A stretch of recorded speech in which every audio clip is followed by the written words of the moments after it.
കാര്യങ്ങളിലൊക്കെ ലോകത്തിന്റെ പോക്ക്. അല്ലെങ്കിൽ മലയാളികളുണ്ടല്ലോ, അത്രയും വൃത്തികെട്ട ഒരു വർഗം ഇല്ല. സോഷ്യൽ മീഡിയകളിൽ ഇട്ട് ആകെ ചാളമാക്കി കോളാക്കിയാണ് തരും.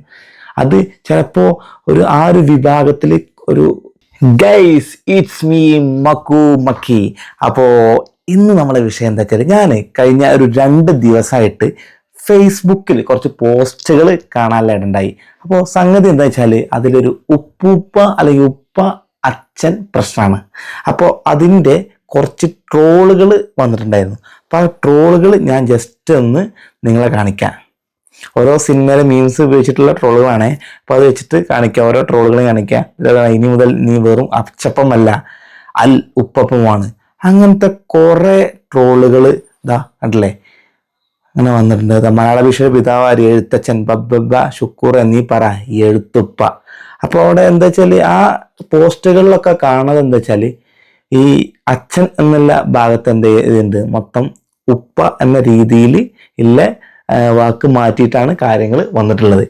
അപ്പോൾ ഞാൻ എന്താ അതിൻ്റെ കാരണം നോക്കാം. എനിക്ക് ആദ്യം ഫസ്റ്റ് ഞാൻ നോക്കിയപ്പോൾ അതിൻ്റെ കാരണം എന്താണെന്നുള്ളത് പിടിയിട്ടില്ലായിരുന്നു.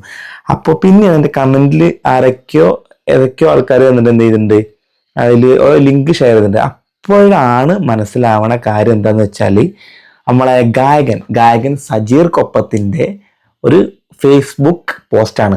ആ ഫേസ്ബുക്ക് പോസ്റ്റിൽ പിന്നെ എന്താ വെച്ചാൽ, അദ്ദേഹത്തിന് ഒരു കുട്ടി ഉണ്ടായിട്ട് ആ കുട്ടീനെ അദ്ദേഹത്തിന് കാണിക്കുന്ന ഒരു വീഡിയോ ആണ്. ആ വീഡിയോ ആദ്യം ജസ്റ്റ് ഒന്ന് ഇവിടെ ഞാൻ കാണിക്കാം. ഇതിലിപ്പോൾ കാര്യമായിട്ട് ഇപ്പോൾ ഈ വീഡിയോ എന്ന് പറയുന്നത്, ആ ഒരു ഉമ്മ കുട്ടിയെ കൊണ്ടുവന്നിട്ട് പുറത്തേക്ക് കൊണ്ടുവന്നിട്ട് സജീർ ഖാനെ കാണിക്കുന്ന ഒരു സീൻ, അതിൻ്റെ ഒരു ക്ലിപ്പ്, ബാക്ക്ഗ്രൗണ്ട് ഒരു മ്യൂസിക് ഒക്കെ ഇട്ടുള്ളത് ഒരു സാധനം, അങ്ങനെയാണ് ചെയ്തിട്ടുള്ളത്.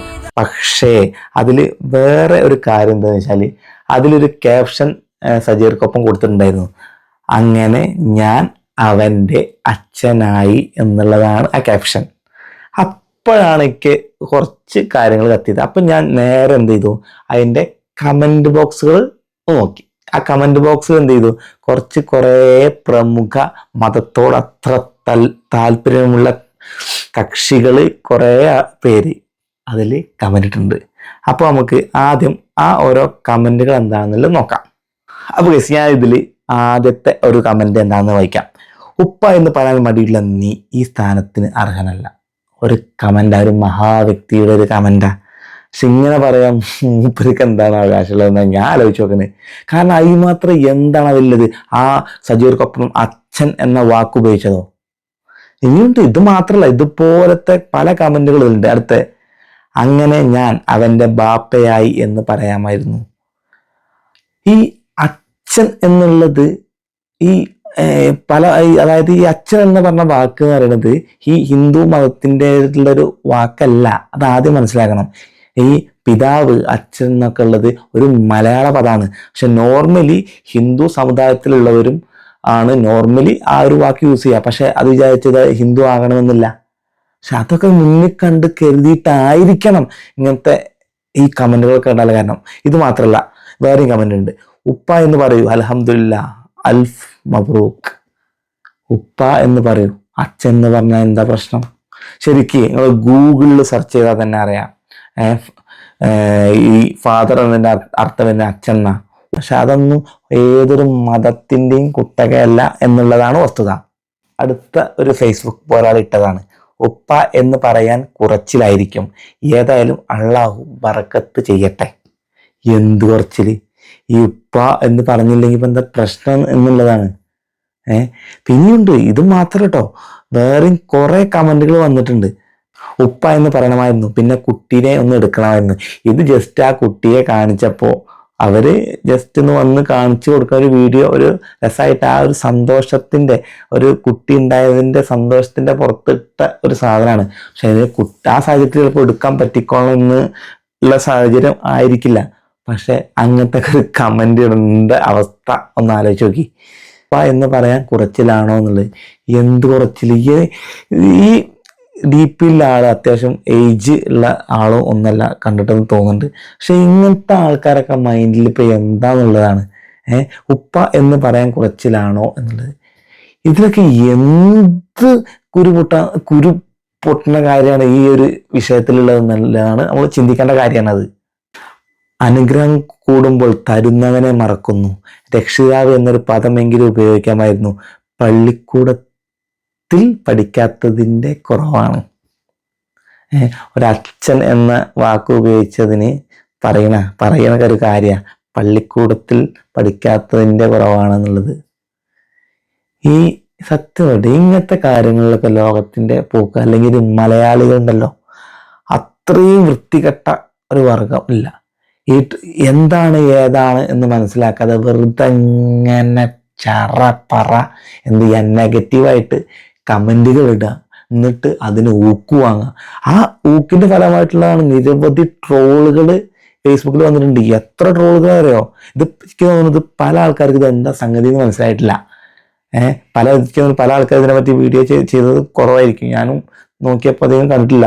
2-3 വീഡിയോസ് മാത്രമാണ് കണ്ടിട്ടുള്ളത്. അടുത്ത കമന്റ്, പിതാവ് എന്ന് മതിയായിരുന്നു, ആർക്കും ഒരു പ്രശ്നമില്ലായിരുന്നു.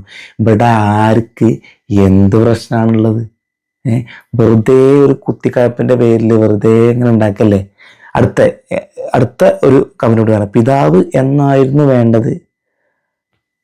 എന്താ പ്രശ്നം? ഈ അച്ഛൻ എന്ന് എഴുതിയതിൽ അതിൽ എന്ത് തെറ്റാണ് ഉള്ളത്? ഒന്ന് ജസ്റ്റ് നിങ്ങൾക്ക് തോന്നുന്ന കാര്യം തീർച്ചയായിട്ടും കമൻറ്റ് ബോക്സിൽ ഇടണം കേട്ടോ. എന്താണ് നിങ്ങളെ കൺസെപ്റ്റിൽ അത് തെറ്റാണോ അല്ലെങ്കിൽ ശരിയാണോ എന്നുള്ള വസ്തുത നിങ്ങൾ എന്തായാലും കമൻറ്റ് ബോക്സിൽ ഇടണം. അപ്പോൾ ഇതുപോലെ ഇഷ്ടംപോലെ കമൻറ്റുകൾ ഉണ്ട് കേട്ടോ. അപ്പോൾ സജീർ കൊപ്പത്തിൻ്റെ ഫേസ്ബുക്ക് പേജിൽ നോക്കിക്കഴിഞ്ഞാൽ തന്നെ നിങ്ങൾക്ക് കാണാം. കഴിഞ്ഞ മാസം ഒരു ആഗസ്റ്റ് 29-30 ആ ഒരു ഡേറ്റിലിട്ട ഒരു വീഡിയോ പോസ്റ്റാണ് ഇത്. അപ്പോൾ അതിലൊന്ന് ചെക്ക് ചെയ്ത് കഴിഞ്ഞാൽ ഏകദേശം 6,000-7,000 കമൻറ്റുകൾ അതിൽ വന്നിട്ടുണ്ട്. അപ്പോൾ കമൻറ്റുകൾ വന്നു കഴിഞ്ഞാൽ കുറേ ആൾക്കാർ പോസിറ്റീവായിട്ടും കുറേ ആൾക്കാർ എന്ത് ചെയ്യുക നെഗറ്റീവായിട്ടും പിന്നെ കുറേ ട്രോളുകളും ഒക്കെ അതിൽ വന്നിട്ടുണ്ട്. പിന്നെ ഇതിലൊക്കെ പറയാനുള്ള കാര്യം എന്താ വെച്ചാൽ ഈ ഒരിക്കലും ഇന്നത്തെ ഈ സമൂഹത്തിൽ നമ്മളെ ഈ തലമുറയിൽ ഒരിക്കലും ഈ മതത്തിൻ്റെ പേരിൽ അങ്ങോട്ടും ഇങ്ങോട്ടും ഊക്കാതിരിക്കുക എന്നുള്ളതാണ്. അത് ഒരു മതസ്ഥർ എന്തെങ്കിലും ഒരു കാര്യം ചെയ്തു കഴിഞ്ഞാൽ അതിൻ്റെ എതിർ മതസ്ഥർ എന്ത് ചെയ്യും? അതിനെ ഊക്കിതേമായിട്ടുള്ള സോഷ്യൽ മീഡിയകളിൽ ഇട്ട് ആകെ ചളമാക്കി കോളാക്കിയാണ് തരും. അത് ചിലപ്പോൾ ആ ഒരു വിഭാഗത്തിൽ ഒരു കുറച്ച് പേരെ ചെയ്യുന്നുണ്ടാവുള്ളൂ, പക്ഷെ അത് ബാധിക്കുക ആ മുഴുവൻ വിഭാഗത്തിനെ ഒരു നെഗറ്റീവ് മൈൻഡിലേക്ക് പോകും എന്നുള്ളതാണ്. അപ്പോൾ നിങ്ങളുടെ ഈ ഒരു കാര്യത്തിൽ നിങ്ങളെ അഭിപ്രായങ്ങളും സജഷനും എന്താണെന്ന് വെച്ചാൽ നിങ്ങൾ നിർദ്ദേശങ്ങളും അഭിപ്രായങ്ങളും സജഷനും എന്താ എന്നുള്ളത് വെച്ചാൽ കമൻറ്റ് ബോക്സിൽ ഒന്ന് അറിയിക്കുക. അപ്പോൾ ഇനി ഇതുപോലത്തെ അടുത്ത വീഡിയോ ആയിട്ട് ഞാൻ വരും. അതുവരേക്കും ഗുഡ് ബൈ.